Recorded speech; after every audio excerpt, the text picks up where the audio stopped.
Meus irmãos, minhas irmãs, é com a santa e gloriosa paz do nosso Rei Jesus Cristo que eu cumprimento a amada igreja nessa noite. Quantos nessa noite estão felizes por tudo quanto o Senhor Jesus tem feito em nossas vidas, podem dizer um amém bem forte. Amém. Graças a Deus. É um privilégio muito grande. Eu nunca sei e eu nunca vou saber o que é maior, se é o privilégio ou se é a responsabilidade. Nunca vou saber.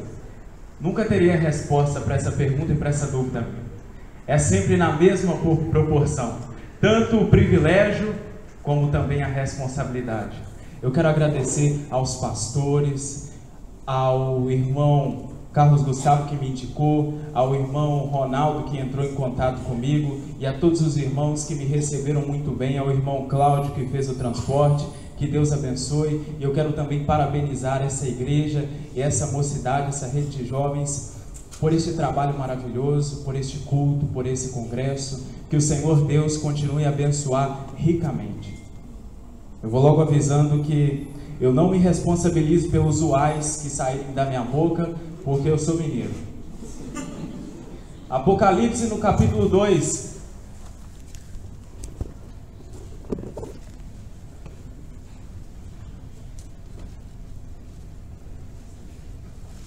Eu sei que já foi lido, mas vamos refrescar nossa memória com o capítulo 2 do livro de Apocalipse, carta à igreja de Éfeso. Versículo 1 em diante. Ao anjo da igreja de Éfeso escreve: Isto diz aquele que tem na mão direita as 7 estrelas, que anda no meio dos 7 candeeiros de ouro. Conheço as tuas obras, e o teu trabalho e a tua perseverança, e que não podes suportar os maus, e que puseste à prova os que se dizem apóstolos e não são, e os achaste mentirosos. Tens perseverança e por causa do meu nome sofreste e não desfaleceste. Tenho, porém, contra ti que deixaste o teu primeiro amor. Lembra de onde caíste, arrepende-te e pratica as primeiras obras. Se não te arrependeres, brevemente virei a ti e removerei do seu lugar o seu candeeiro, se não te arrependeres. Podeis assentar.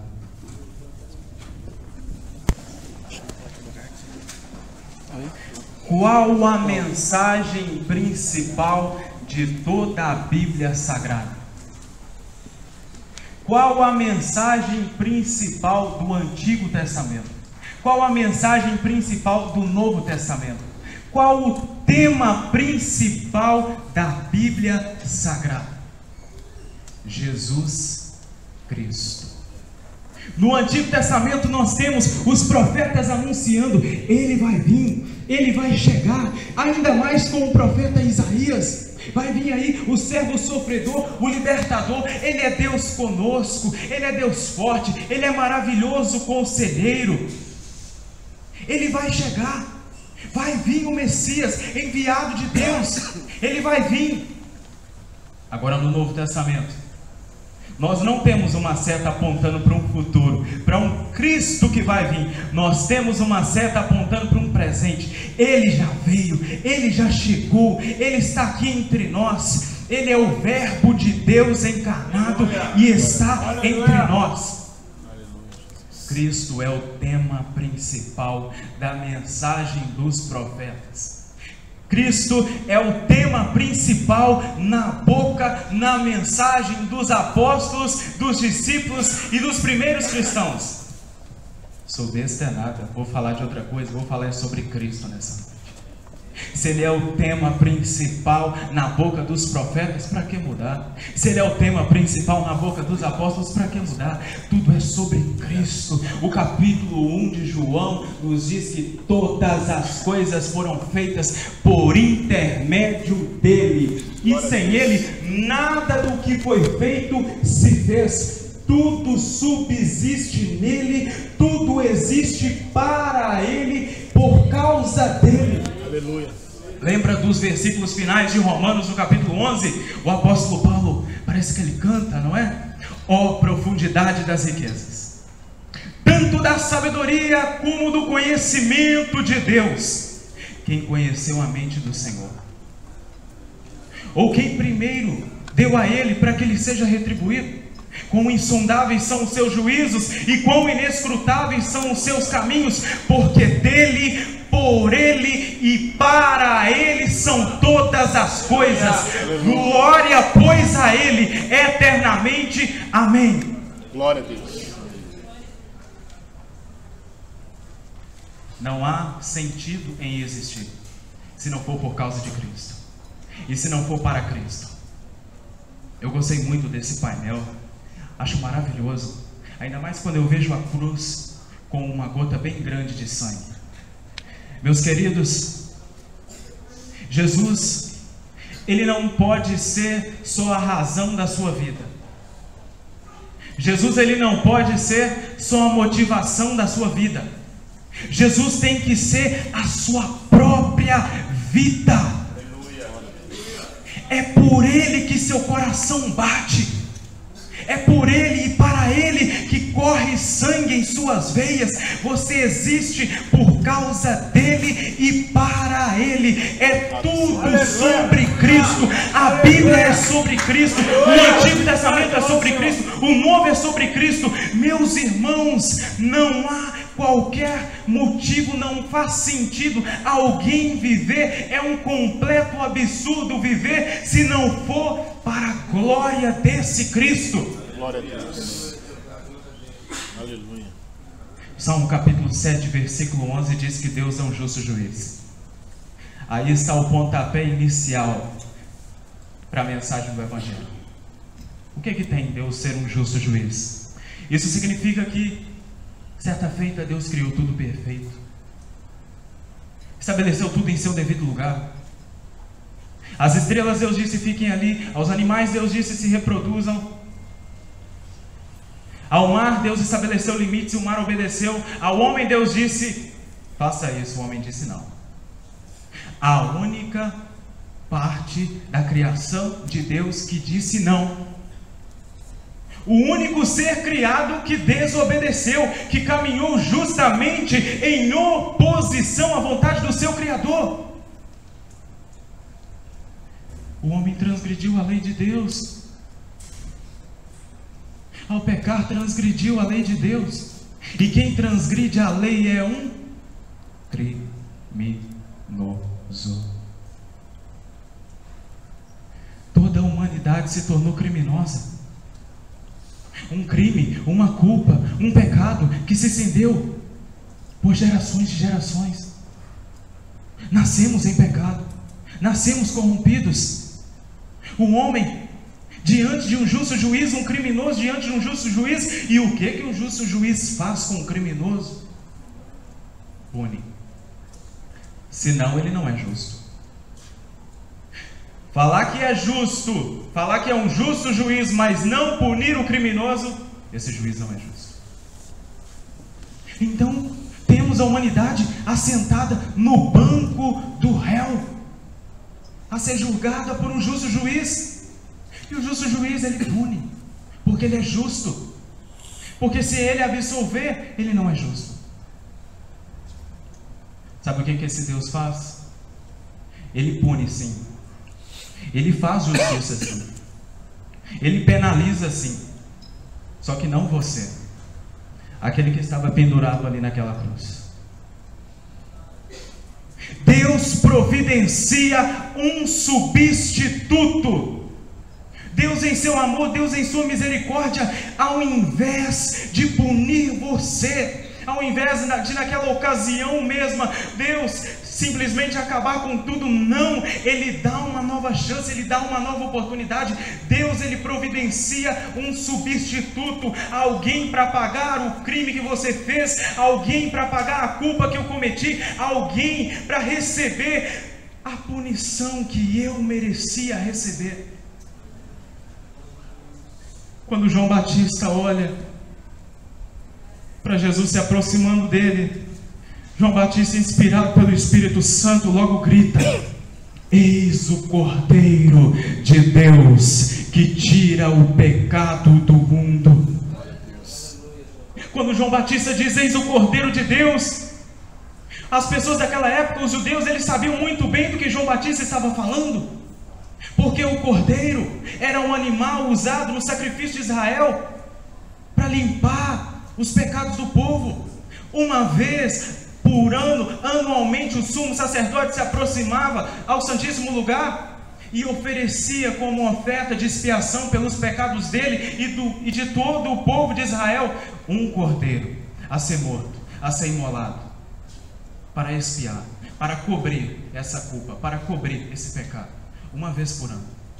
Quando João Batista olha para Jesus e diz: eis o Cordeiro de Deus que tira o pecado do mundo, João Batista estava dizendo: eis o Cordeiro de Deus que assume o meu pecado e o leva embora. Eis o Cordeiro de Deus que assume a minha culpa e a arrasta para longe de mim. Glória eis o Cordeiro de Deus, aleluia, inocente, puro, imaculado. Na carta do apóstolo Pedro, ele diz: em sua boca não se achou engano, ele é perfeito, nunca pecou, nunca mentiu. Imagina só, ninguém cometeu um pecado pela boca, que é o canal na vida do ser humano em que se mais comete pecado, com mentiras, com feridas, com maus tratos, com ofensas.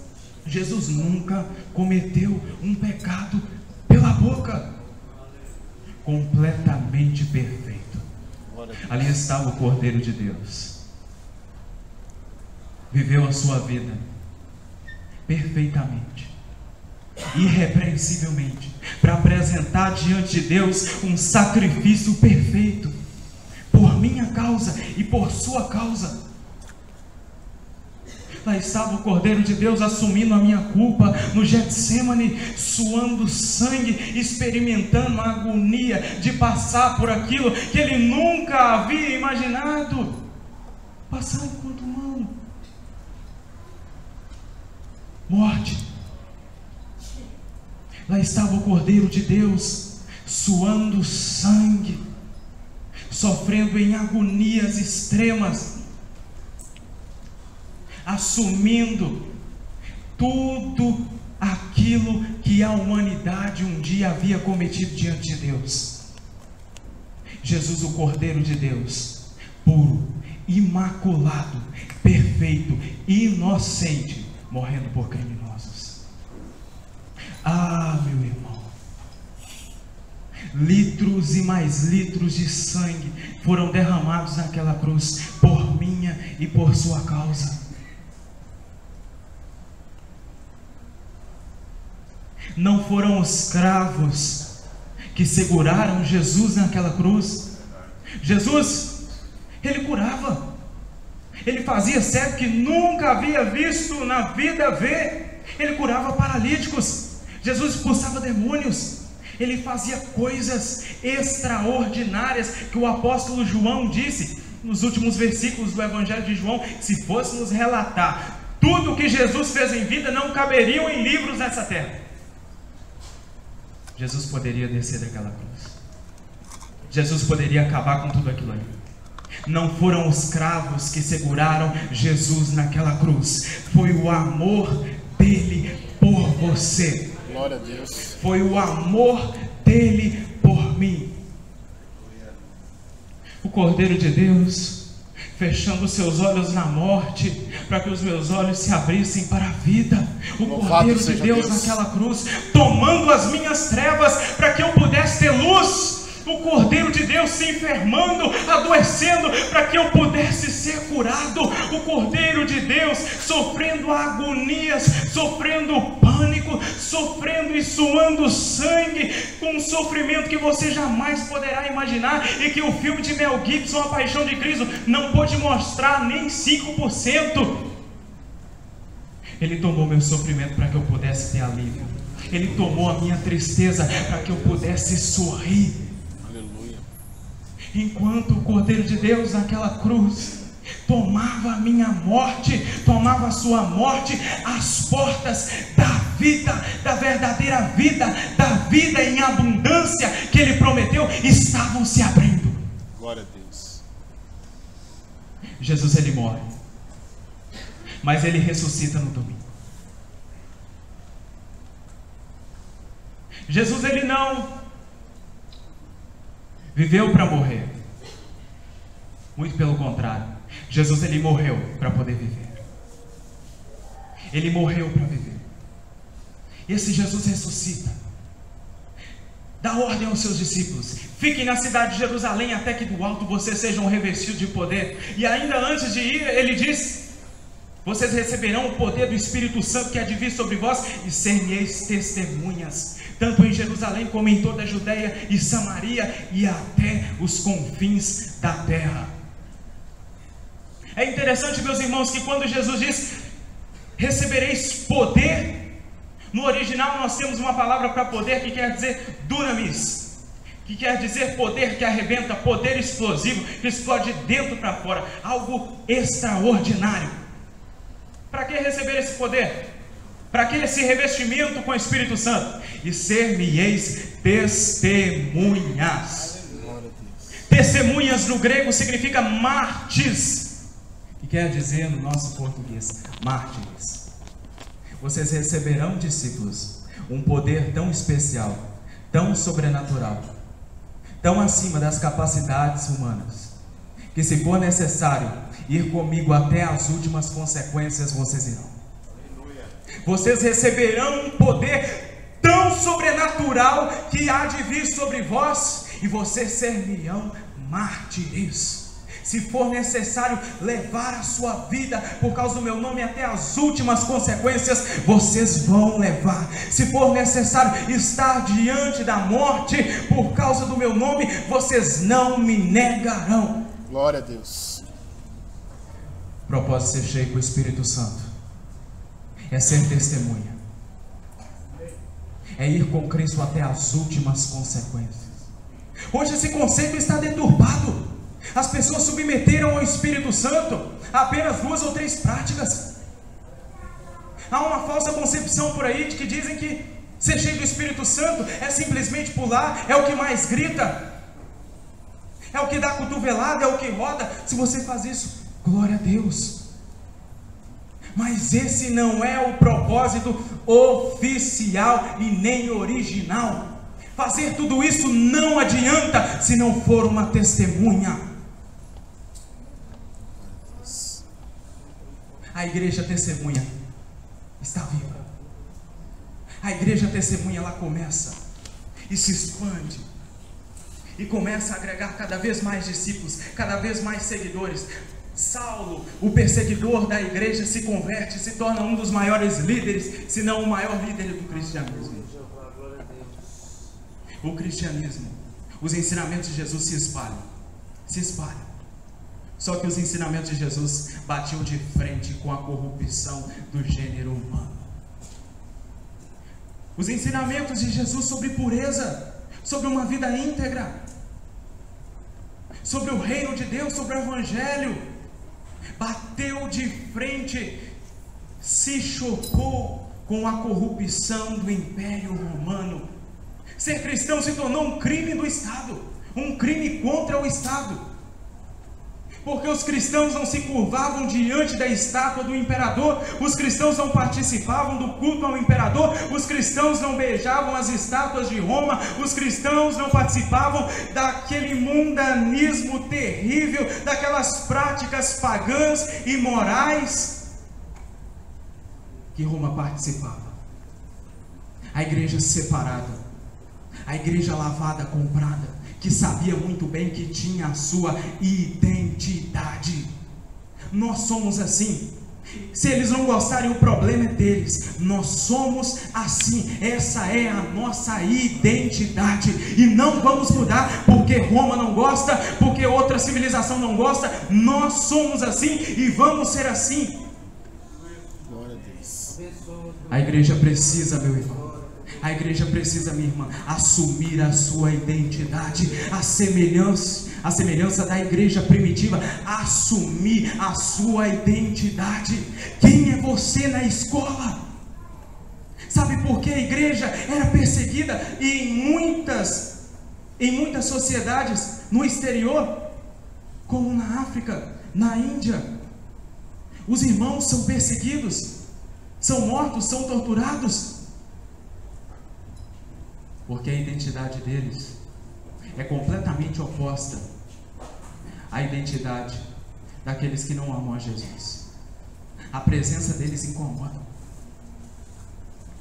Uma das razões porque a igreja que se diz cristã no Brasil não é perseguida, uma das razões é porque ela é mundana.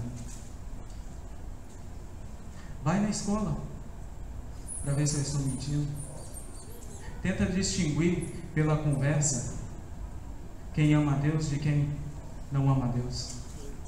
Vai no trabalho, pergunta lá para o chefe: quais são os evangélicos aqui? Tem aquele ali que me passa a perna toda semana, tem aquele ali que mente para vender bastante, tem aquele ali que trai a esposa pelo menos uma vez por mês, tem aquela mocinha ali que trata os pais como se fossem animais. É a identidade do povo que se diz cristão hoje.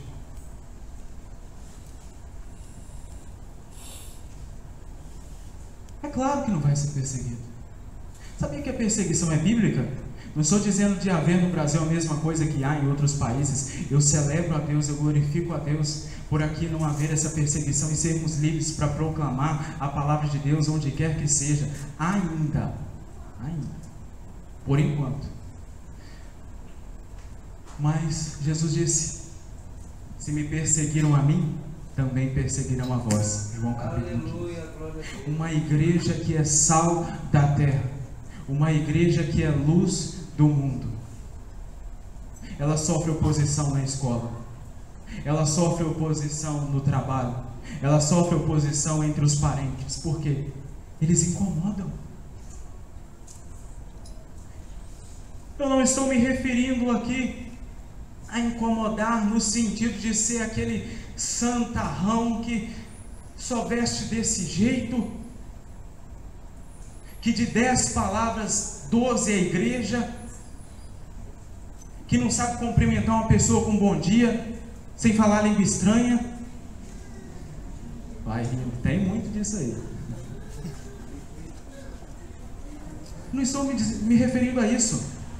Eu estou dizendo do cristão que tem caráter, que tem integridade, que tem um proceder elogiável. Eu estou dizendo daquele irmãozinho, daquela irmãzinha que é exemplo na escola, que é exemplo na família, que trata os pais conforme a Bíblia ensina, que tenta aplicar conceito bíblico no proceder diário, que se importa se a vida dela ou dele está agradando ou desagradando a Deus.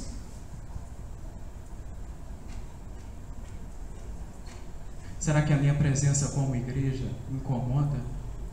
Ou eu sou tão igual a tudo e a todos que estão à minha volta que não faz a menor diferença? É igual. É igualzinho. O jeito que as piadas sujas, as músicas sujas que curte. Eu vou falar, Jesus.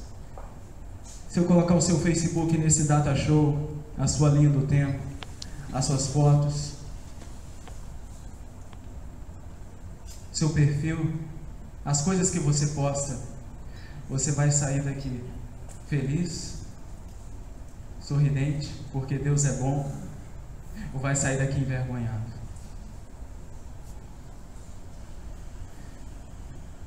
Eu digo mais, se eu colocar suas conversas no WhatsApp aqui em cima, você sairá daqui feliz e sorridente, porque Deus é muito bom, ou sairá daqui envergonhado, comprando uma passagem para ir para outro planeta de tanta vergonha? Meus irmãos, a igreja começa a sofrer, a igreja primitiva começa a sofrer. Nero começa a castigar cristãos, começa a matar cristãos, começa a querer enterrar o nome de Cristo na história da humanidade. Passa Nero, vem Domiciano, outro imperador cruel e tirano para os irmãos. A tradição da igreja diz que a maioria dos apóstolos já haviam morrido, só havia João, o discípulo do amor, o único apóstolo vivo, o único que havia escapado do martírio miraculosamente. Domiciano, imperador romano, na tentativa de abafar de uma vez por todas, matando um dos principais líderes do cristianismo, o apóstolo João, na tentativa de abafar sua voz e acabar com essa história de Jesus Cristo morto na sexta e ressuscitado no domingo, Domiciano exila o apóstolo João para uma ilha chamada Patmos. Vamos calar sua voz, você não vai ensinar mais nada. Chega desse negócio de Jesus por aqui. Vamos limpar esse negócio. Vamos limpar o Império Romano, vamos limpar, vamos enterrar esse nome de Cristo, apóstolos, reino de Deus, evangelho, vamos acabar com isso. Todas as portas haviam se fechado para João na terra, só que as portas do céu se abriram para ele. Lá naquela ilha vulcânica, considerado um criminoso político, só ia para a ilha de Patmos aqueles que cometiam um crime contra o Estado. João estava lá, solitário, já velho, sem forças. É nessa ocasião que Jesus resolve visitar um velho amigo. Ser íntimo de Jesus é outra coisa, né, meu irmão? Ser íntimo de Jesus é outra história. É outra história, não tem conversa. Ser íntimo de Jesus, meu irmão. Jesus visita o seu velho amigo. Apesar de João ter visto Jesus ressuscitado, limpo do sangue, limpo das feridas, João ainda estava com a mente marcada por ter visto o seu bom mestre, seu bom amigo, seu Deus, ali crucificado naquela cruz, ensanguentado, machucado, ferido, transpassado, moído.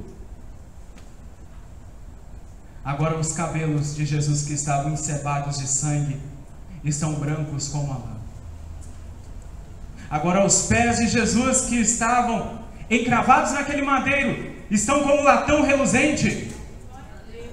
Agora o Jesus que estava seminu naquela cruz, cheio de moscas, melado de sangue, suor e o calor, o seu corpo está coberto por vestes longas e um cinturão de ouro.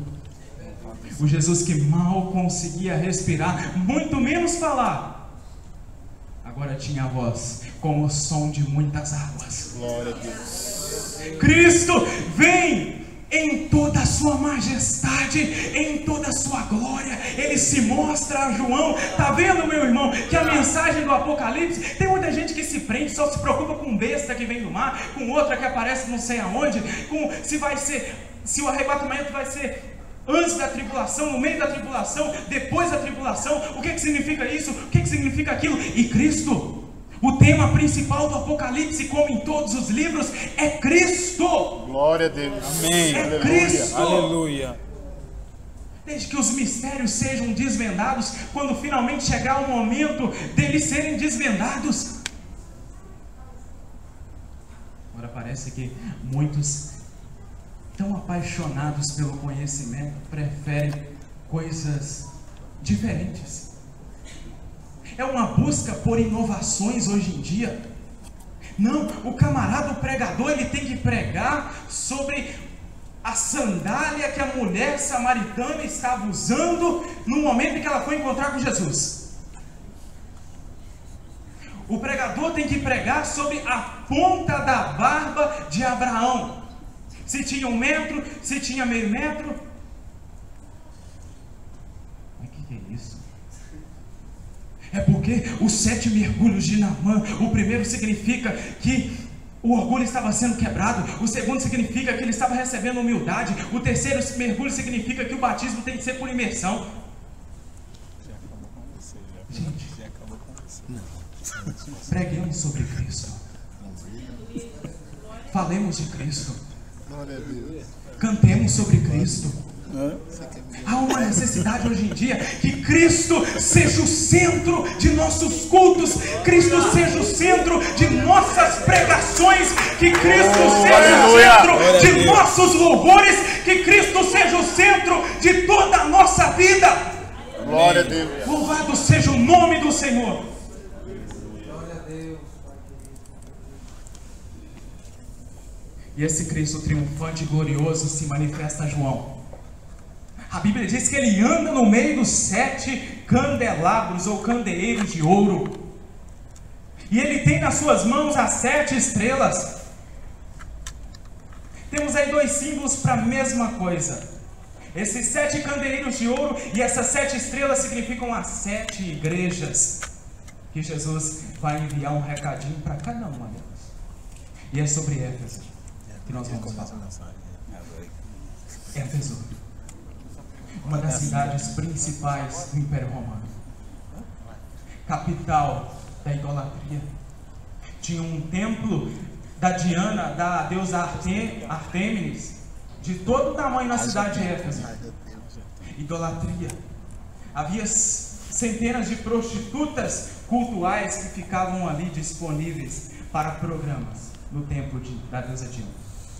É nesse contexto de idolatria, de imoralidade que a igreja de Éfeso está inserida. Jesus começa falando para a igreja de Éfeso. No versículo 2, conheço as suas obras, o teu trabalho, a tua perseverança, que não pode suportar os maus, e que puseste à prova os que se dizem apóstolos e não são, e os achaste mentirosos. Tens perseverança, e por causa do meu nome sofreste e não desfaleceste. Jesus começa elogiando a igreja de Éfeso. Começa reconhecendo: olha, vocês têm se esforçado, vocês têm se empenhado, vocês têm feito muito, têm trabalhado duramente. Quando a Bíblia diz conheço as tuas obras, obras no original grego está corpos, que significa cansaço por trabalho duro. Jesus estava dizendo: eu conheço o cansaço de vocês. Vocês têm cansado de tanto trabalhar por causa do meu nome, em prol do meu nome. Vocês são uma igreja que resistem ao mal, resistem aos falsos ensinamentos, são uma igreja ortodoxa. Éfeso, eu conheço as suas obras. Jesus estava no meio da igreja. Lembra que ele está andando no meio dos 7 candeeiros de ouro, entre as 7 igrejas. Cristo está presente em sua igreja. Cristo está no meio de sua igreja, andando. Cristo é o avaliador, e ele agora está elogiando a igreja, está reconhecendo, como se Jesus olhasse para você hoje e dissesse: eu reconheço, você tem sido um bom ministro de louvor, você tem se empenhado com muitas dificuldades, mas você tem caminhado. Eu reconheço as suas dificuldades, reconheço o seu cansaço. Éfeso era uma igreja que tinha obras, era uma igreja ativa, era uma igreja que operante, que era militante, que fazia muita coisa em nome de Deus. Porém, Éfeso tinha um probleminha. Mas como assim? Se encerrássemos no versículo 3, Éfeso era uma igreja perfeita, um modelo ideal de igreja. Eles estavam cansados de tanto trabalhar para Deus, eles estavam cansados de tantas obras, eles estavam exaustos, resistindo ao mal, trabalhando, enfrentando oposições. Uma igreja perfeita, não? Não mesmo. Jesus disse: tenho porém contra ti, vocês deixaram o primeiro amor de vocês.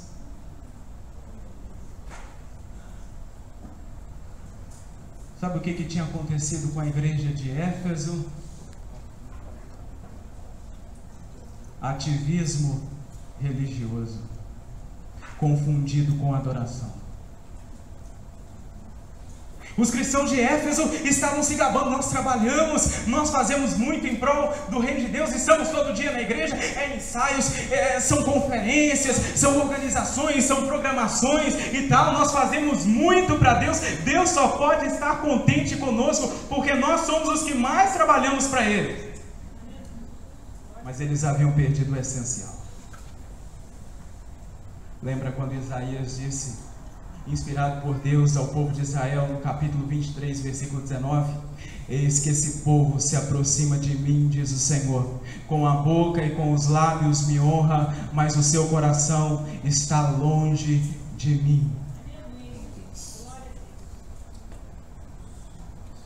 Muitos hoje, a semelhança da igreja de Éfeso, estão na mesma situação. Fazem tanto,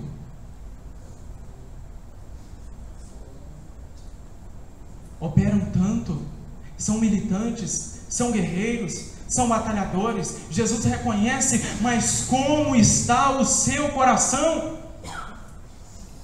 Será que chegou um momento na sua vida em que você veio para a igreja sem saber por que você veio? Será que chegou um momento da sua vida em que você perdeu o propósito inicial, em que você já não sabe responder mais o porquê você está onde está, o porquê você crê no que crê, porquê você segue o que segue?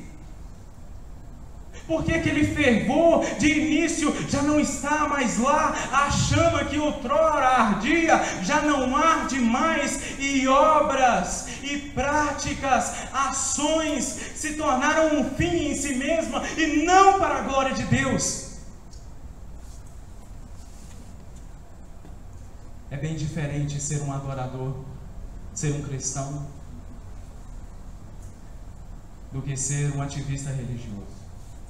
Um ativista religioso, ele só faz. Ele faz muito. Ele pode até pregar bonito, pode até cantar, tocar, pode programar, pode organizar, pode fazer de tudo. Mas ele não faz por amor a Deus. Ele faz por interesse. Religioso só segue a Deus por interesse. Sabia disso? Segue a Deus porque tem medo de ir para o inferno. Tem que andar direito, né? Tem que falar bonito. Não posso mais xingar palavrão, não posso mais ouvir isso, não posso mais fazer isso. Vai que eu vou para o inferno. Já é um calor terrível nesse Brasil, um país tropical. Imagina ir para o inferno. Eu quero é o céu, que lá tem ar-condicionado, é fresquinho. Ativista religioso é interesseiro. Eu sirvo a Deus para ganhar. Ele não diz isso, mas o coração mostra isso. Só ora para ganhar, só canta para ganhar, só busca a face de Deus para ganhar. Nunca quer sair perdendo. E se Deus não der, ele faz bico. Fica com raiva de Deus, vira as costas para Deus. Deus, o Senhor é obrigado a me dar. É um privilégio para o Senhor ter eu como teu servo. Como diz um pregador, é o tipo de pessoa que olha para o espelho e canta: quão grande és tu, quão grande és tu. Se acha. Quando na verdade Deus ele já deu tudo que tinha que dar, sabia? Deus não nos deve obrigação alguma. Deus não nos deve satisfação alguma. Nunca deveu e nunca vai dever. Sabia que se Deus responde uma oração só é por misericórdia? Não é porque você merece? Se Deus abre uma porta para você é por graça, é por favor imerecido. Não é pela quantidade de horas que você passa em oração, não é pela quantidade de dias que você faz campanha, é tudo por causa da misericórdia dele. Nós não merecemos nada, nós não somos dignos de nada. É tudo graças à misericórdia de Deus. Agora, meus irmãos, Cristo está olhando para a sua igreja e dizendo: vocês deixaram o primeiro amor.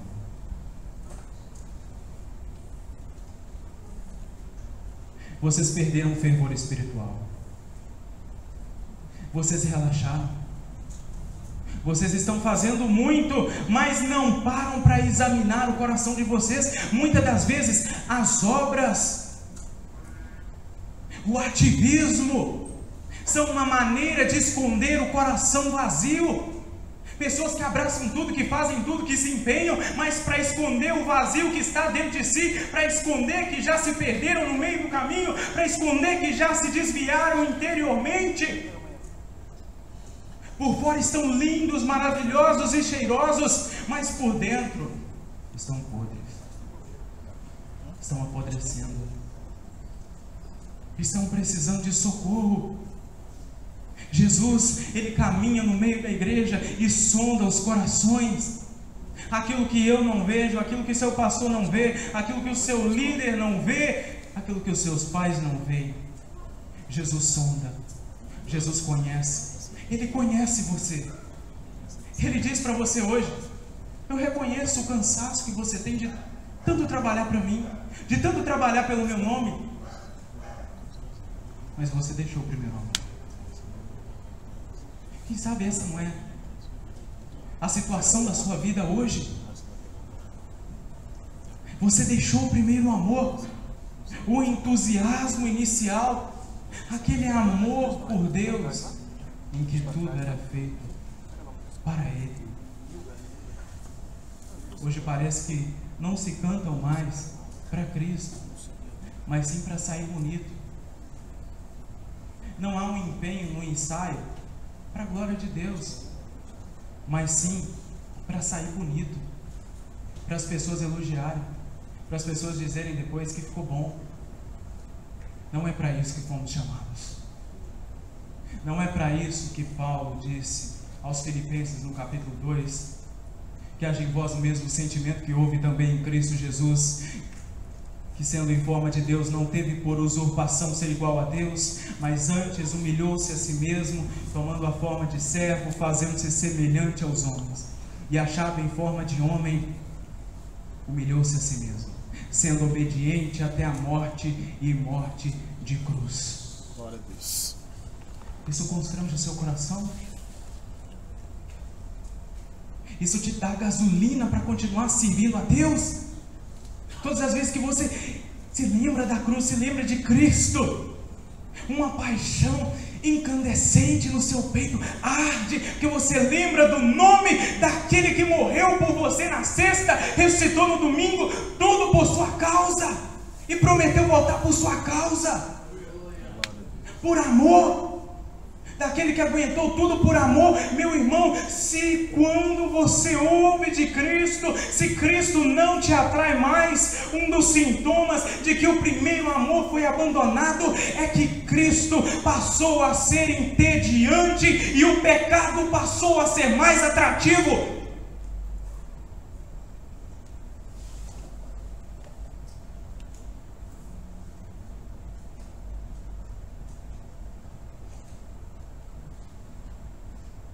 Um dos sintomas daqueles que abandonam o primeiro amor. Hoje é noite de arrependimento.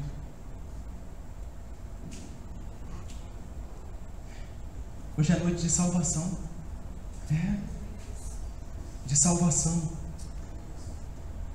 Talvez você esteja precisando muito de tantas coisas, e Deus sabe. Talvez você esteja precisando de passar no vestibular, de um emprego, de pagar uma conta urgente, de uma resposta de oração que só você e Deus sabe. Mas talvez o que você mais esteja precisando é de salvação. Irmão, mas o que é isso? Eu não sei quantos anos na igreja, eu toco, eu canto, eu danço, eu pulo, eu faço de tudo, eu prego, eu organizo, eu programo. A igreja existe por minha causa. Como assim eu preciso de salvação? Seu coração que não perdoava, e agora perdoa? A sua mente que se deleitava no pecado, agora sente repulsão? A vida de luxúria e imoralidade que antes você amava, agora você quer estar cada vez mais longe dela, cada vez mais distante dela? Os pecados pelos quais você antes amava, agora você está passando cada vez mais a odiá-los? É isso que eu devo me perguntar para saber se sou salvo ou não. Não pelas coisas que eu faço, não pelas obras que eu tenho. Muitos deixaram o primeiro amor, outros todavia nunca o experimentaram. Outros só tiveram uma empolgação de momento, eu quero Deus, mas 3 dias depois viram que a vida cristã não é um mar de rosas, viram que tem dificuldades, que tem espinhos, mas se esqueceram de Cristo, se esqueceram de que Ele prometeu estar conosco todos os dias até a consumação dos séculos. Glória a Deus. Hoje é noite de retorno, como também pode ser noite de início. Eu não vim aqui para falar sobre como você pode ter uma vida sem problemas, como você pode ter uma vida sem doenças. Isso não é bíblico. Eu vim aqui para falar de Cristo. Cristo ama você, Cristo se importa com você, Cristo quer você nessa noite. Cristo não precisa de você não, Ele não necessita de você, mas Ele quer você, Ele deseja você. Cristo quer a sua vida. Cristo não quer uma entrega parcial de 70%, 85%, 99,9%. Esse pecadinho de estimação vai ficar guardadinho. Só 99,9% eu te entrego, Deus. Deus quer a sua vida por completo. Deus quer o seu coração por inteiro. Deus quer o seu ser por inteiro. Qual o remédio para a igreja de Éfeso? Versículo 5. Lembra-te de onde caíste. Qual a solução? Lembra-te de onde caíste. Traz a memória ao ponto da queda. A Bíblia diz que por se multiplicar a iniquidade, o amor de muitos se esfriaria. A única coisa que esfria o amor é o pecado. Pecado esfria o amor.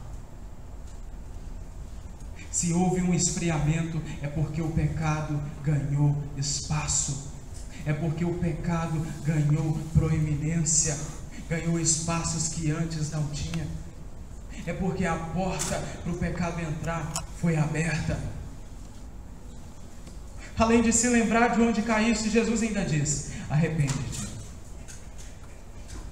A solução sempre foi e sempre vai ser o remédio, o antídoto, a cura é o arrependimento. Arrependimento bíblico não é só alguns minutos de choro. Quantos congressos serão necessários, meu irmão, minha irmã, para você mudar? Quantos congressos serão necessários? Quantos cultos? Quantas pregações? Quantas vezes Deus terá que usar seu pastor, seu líder, para te dar um chacoalhão, para você acordar? Quantas vezes serão necessárias? Tenho certeza que essa palavra não é novidade nenhuma para você, mas Deus está repetindo. Por quê? Porque Ele te ama. Porque Ele te ama. Hebreus 12:6, Deus corrige aquele a quem ama. Se você está sendo corrigido, se eu estou sendo exortado, é porque Deus nos ama. Arrepende-te. Arrependa-se do marido que você tem sido. Arrependa-se do jovem que você tem sido. Arrependa-se do servo de Deus que você tem sido. Arrependa-se. Arrependa-se nessa noite do tipo de cristão que você tem sido. Arrependa-se do tipo de filho, do tipo de liderado, do tipo de líder, do tipo de obreiro. Arrependa-se. Não vale a pena viver uma religião de aparências se o coração está vazio do amor de Deus. Não faz o completo sentido. ser um copo lindo e maravilhoso de cristal, mas se não estiver preenchido, se não houver conteúdo, de nada adianta, para nada vale. Deus quer nessa noite encher nossos corações com o amor dEle, que nessa noite possamos sair daqui apaixonados pelo Salvador Jesus Cristo. Glória a Deus. Desesperadamente apaixonados por Jesus, autor e consumador da nossa fé. Arrependei-vos, mudem, abandonem, faça o que tiver que fazer, mas arrependa-se e pratique as primeiras obras. Se não te arrependeres, brevemente virei a ti e removerei do seu lugar o seu candeeiro, se não te arrependeres. Jesus anuncia que haveria um julgamento para a igreja de Éfeso caso ela não se arrependesse. Haveria um julgamento para a igreja de Éfeso caso ela não mudasse. Você sabia que eu posso não estar vivo nos próximos 5 minutos? Então a minha vida tem que ser acertada agora. Então o meu coração tem que ser consertado agora. Então eu tenho que resolver esse negócio agora. Para que deixar para depois aquilo que eu posso fazer agora?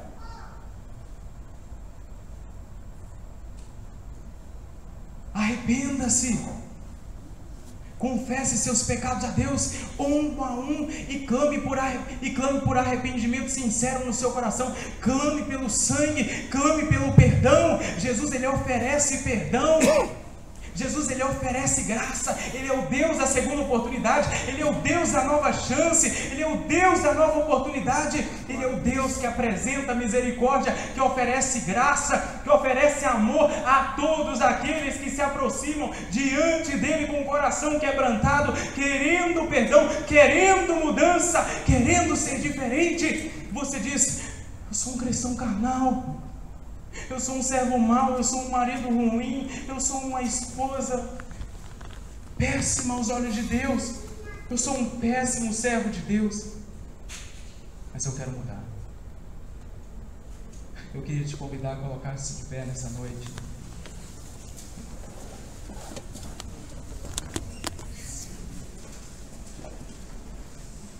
Enquanto os irmãos estarão louvando,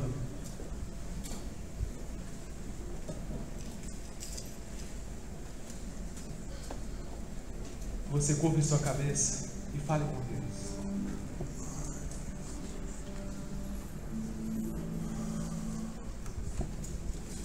Já estamos terminando. Enquanto os irmãos estarão louvando, fale com Deus. Fale com Deus do lugar em que você está. Aonde você se encontra, fale com Deus nessa noite. Confesse seus pecados. Ore, chore, clame por Ele. Clame até sentir o perdão de Deus inundar seu coração. Clame por mudança. Clame por restauração. Clame por misericórdia. Deus está aqui nessa noite para te oferecer perdão, para te oferecer graça. Fale com Deus durante esse louvor.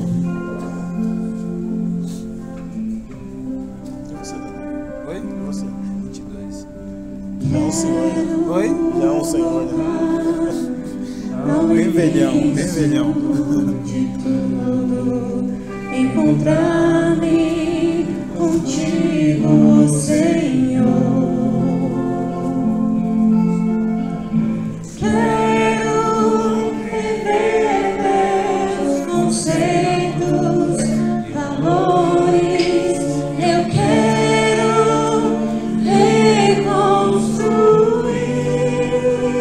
Cabeça, fale com Deus.